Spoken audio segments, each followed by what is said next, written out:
Friday को Nifty ने एक साइडवेज मूवमेंट दिखाई और दिन भर एक रेंज के बीच में ही ट्रेड करता रहा। पिछले 3 वीडियोस में हमने कवर किया था कि अगर हमारे पास सिर्फ 5,000 रुपए हैं और फिर भी हम ऑप्शन बाइंग में प्रॉफिट बनाना चाहते हैं तो हमें किस तरह से ट्रेड करना चाहिए और हमारी स्ट्रेटेजी क्या रहनी चाहिए। और हमने 2 लाइव मार्केट के सिनेरियोस भी कवर किए थे। फ्राइडे को हमने एक और लाइव मार्केट का सिनेरियो कवर किया था, तो इस वीडियो में हम उसी सिनेरियो को डिस्कस करेंगे और उसके बाद देखेंगे कि निफ्टी की कल के लेवल्स क्या रह सकते हैं। अगर आपके पास भी सिर्फ 5,000 रुपए हैं और आप फिर भी ऑप्शन बाइंग में प्रॉफिट बनाना चाहते हैं तो आज का सिनेरियो काफी इंपॉर्टेंट होने वाला है। सो वीडियो ध्यान से एंड तक जरूर देखिएगा। Hello friends, welcome to trade to spend. Nifty के डेली एनालिसिस के एक और वीडियो में आपका स्वागत है। होप आपने हमारा फ्राइडे का वीडियो देखा होगा जिसमें हमने अपने लेवल शेयर किए थे और हमने जैसा मेंशन किया था निफ्टी ने ऑलमोस्ट वैसा ही मूवमेंट दिया। अगर आपने वो वीडियो नहीं देखा है तो उसका लिंक मैंने डिस्क्रिप्शन में डाल दिया है और आपको ऊपर यहाँ पर आई बटन में मिल जाएगा। हमने कहा था कि अगर निफ्टी एक गैप डाउन ओपनिंग देता है तो हमें वहां पर जंप नहीं करना है, वेट करना है, बिकॉज मेरे ख्याल से निफ्टी में एक रिकवरी आती। क्यों आती? क्योंकि जो थर्सडे को निफ्टी ने यहाँ पर लास्ट में फॉल दिखाया था, जितने भी लोग इस एंटिसिपेशन में पुट बाय करके गए होंगे कि निफ्टी में एक गैप डाउन ओपनिंग होगी और निफ्टी इस फॉल को कंटिन्यू करेगा, उन्होंने यहाँ पर अपना पुट का प्रॉफिट बुक किया होगा बिकॉज वो प्रॉफिट में होंगे, जिस वजह से निफ्टी में एक पॉजिटिव सपोर्ट मिला और निफ्टी ने ऊपर की तरफ एक अच्छा जंप दिखाया। और उसके बाद हमारा जो नो ट्रेडिंग जोन का नीचे का लेवल था, निफ्टी ने वहां से एक रेजिस्टेंस लेना शुरू किया। जब भी कोई भी एक लेवल एक सपोर्ट बनता है और उसका सपोर्ट ब्रेक होता है तो उसके बाद वो सपोर्ट रेजिस्टेंस का काम करने लगता है और यहाँ पर वैसे ही हुआ। निफ्टी ने यहाँ से हमारा जो नो ट्रेडिंग जोन का नीचे का लेवल था वहां से रेजिस्टेंस लेना शुरू किया और दिन भर वहीं पर रेजिस्टेंस लेता रहा। और जो हमारी पहली फंडामेंटल कैंडल थी, जो मैंने अपने वीडियो में कवर भी किया था कि अगर पहली फंडामेंटल कैंडल जो होगी हमें उसका वेट करना चाहिए। अगर निफ्टी या कोई भी स्टॉक उसको अगर पहली फंडामेंटल कैंडल को ब्रेकआउट या ब्रेकडाउन देता है विद सम कंफर्मेशंस या फिर उसकी मूवमेंट जैसी रहती है, अगर उसमें कंफर्मेशन आता है हमें, तब हमें बाइंग करनी चाहिए उस डायरेक्शन में। अगर वो ऊपर की तरफ ब्रेकआउट दे रहा है तो हमें कॉल बाय करना चाहिए, नीचे की तरफ ब्रेकडाउन दे रहा है तो पुट बाय करना चाहिए। और निफ्टी ने हमारी जो पहली फंडामेंटल कैंडल थी दिन भर उसी की रेंज के बीच में, दिन भर यहाँ पर और यहाँ पर दिन भर उसी रेंज के बीच में ही ट्रेड करता रहा, ना ऊपर की तरफ ब्रेकआउट दिया ना नीचे की तरफ ब्रेकडाउन दिया। और निफ्टी हमारा जो नो ट्रेडिंग जोन का नीचे का लेवल था वहां से भी दिन भर रेजिस्टेंस लेता रहा। निफ्टी और बैंक निफ्टी के नो ट्रेडिंग जोन्स में डेली बेसिस पे अपने यूट्यूब चैनल में अपलोड करता हूं, तो अगर आपने मेरा यूट्यूब चैनल सब्सक्राइब नहीं किया है तो प्लीज सब्सक्राइब कर लीजिएगा और बेल आइकन जरूर हिट कर लीजिएगा सो दैट जब भी मैं अपना अगला वीडियो पोस्ट करूं आपको नोटिफिकेशन जरूर आ जाए और आपसे वो वीडियोस मिस ना हो। नो ट्रेडिंग जोन मेरे लिए काफी इंपॉर्टेंट होते हैं। जैसे फ्राइडे को भी नो ट्रेडिंग जोन हमारा काफी इंपॉर्टेंट था। अगर निफ्टी नो ट्रेडिंग जोन को ब्रेक करता और पहली फंडामेंटल कैंडल का हाई को भी ब्रेक करता तो मैं शायद कॉल बाय करता और उसके बाद हमें हो सकता है निफ्टी में एक अच्छा प्रॉफिट भी मिलता।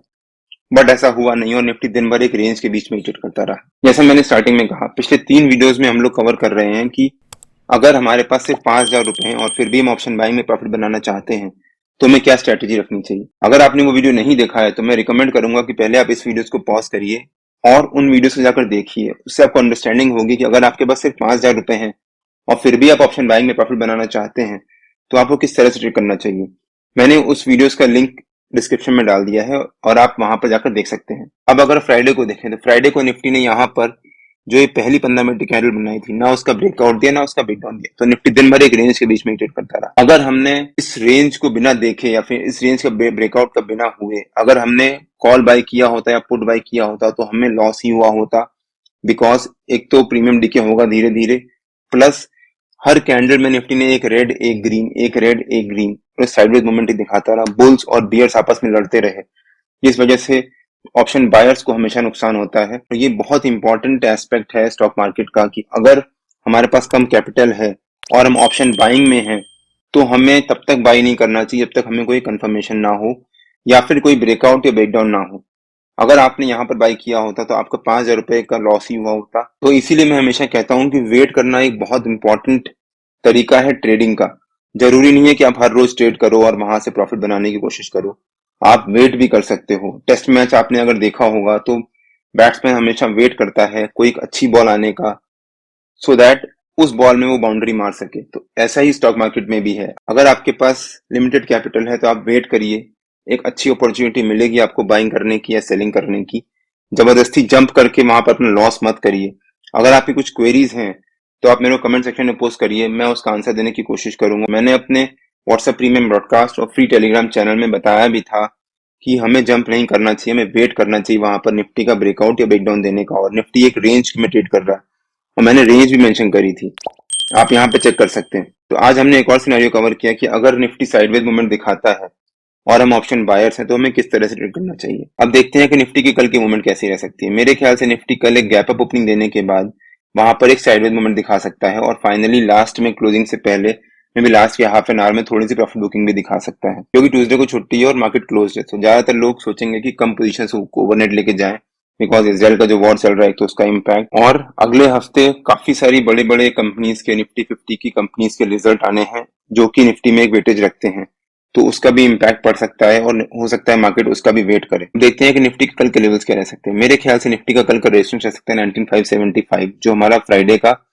नो ट्रेडिंग जोन का नीचे का लेवल था, और जो निफ्टी का सपोर्ट रह सकता है वो 19479। 19479 निफ्टी का एक बहुत इंपॉर्टेंट लेवल है, हमने अपने वीकली के वीडियो में कवर भी किया है। अगर आपने हमारा वीकली का वो वीडियो नहीं देखा है तो उसका लिंक मैंने डिस्क्रिप्शन में डाल दिया है और आपको ऊपर यहाँ पर आई बटन में मिल जाएगा।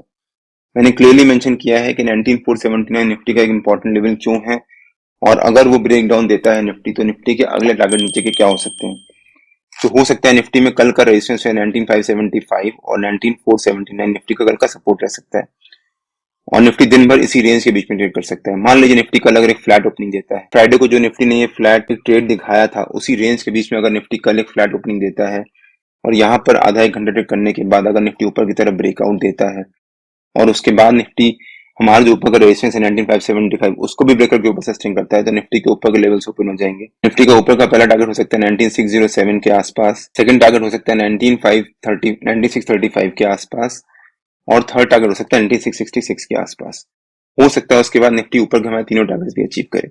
बट मान लीजिए निफ्टी एक फ्लैट ओपनिंग देता है और वहां पर एक रेंज बनाने के बाद नीचे की तरफ ब्रेकडाउन देता है, तो हो सकता है निफ्टी नीचे की तरफ फॉल दिखाए, 19479 तक आए, यहाँ पर निफ्टी फिर से एक रेंज बनाए, रेंज बनाने के बाद निफ्टी यहाँ से एक अच्छी रिकवरी दिखाए और वापस हमारी जो रेंज है 19575 और 19479 दिन भर उसी रेंज के बीच में ट्रेड करके एक फ्लैट क्लोजिंग ही दे दे। जहां पर निफ्टी ने फ्राइडे को क्लोजिंग दी थी 19542, हो सकता है निफ्टी मंडे को भी उसी के आसपास क्लोजिंग दे दे। बट मान लीजिए निफ्टी अगर एक फ्लैट ओपनिंग देने के बाद यहाँ से फॉल दिखाता है और हमारा जो सपोर्ट है 19479 उसको भी ब्रेक करके नीचे सस्टेन करता है तो निफ्टी के नीचे के लेवल्स भी ओपन हो जाएंगे।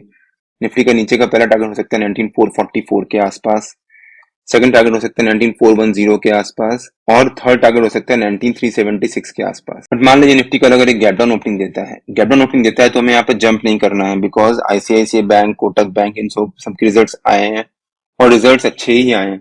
तो हो सकता है निफ्टी एक गैप डाउन, अगर निफ्टी गैप डाउन ओपनिंग देता है तो हो सकता है यहाँ से निफ्टी एक रिकवरी दिखाए और वापस बाउंस करके हमारा जो रेंज है 9575 और 19479 उसी रेंज के बीच में ट्रेड करना शुरू कर दे।